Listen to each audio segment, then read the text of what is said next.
বলিউডের বাদশা শাহরুখ খানকে নিয়ে নতুন বিতর্কে জন্ম দিয়েছেন প্রখ্যাত অভিনেতা নাসিরুদ্দিন শাহ। এক সাক্ষাৎকারে তিনি মন্তব্য করেছেন, শাহরুখ দিন দিন একঘেয়ে অভিনেতা হয়ে উঠছেন।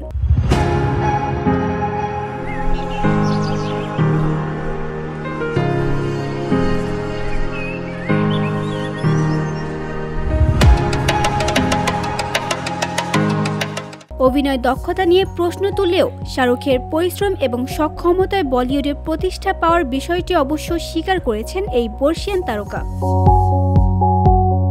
সাধারণত বলিউড তারকাদের ব্যক্তিগত জীবন থেকে শুরু করে অভিনয় সবকিছু নিয়েই ভক্তদের মধ্যে মুগ্ধতা থাকে। তবে খান, কুমার, দেবগনদের নিয়ে করা এক প্রশ্নের জবাবে নাসিরুদ্দিন শাহের মন্তব্য বলিউডের অন্তরেই নতুন আলোচনা তৈরি করেছে।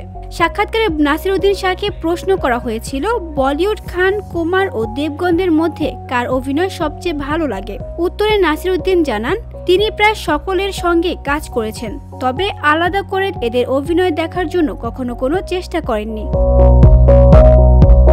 এরপর শাহরুখ খানের কথা আলাদা করে জিজ্ঞাসা করা হলে নাসিরুদ্দিন শাহ স্বীকার করেন, শাহরুখ কোনো সাহায্য ছাড়াই নিজের জায়গা করে নিয়েছেন। তবে অভিনেতা হিসেবে তার বর্তমান কাজ নিয়ে কিছু হতাশা প্রকাশ করেছেন এই অভিনেতা।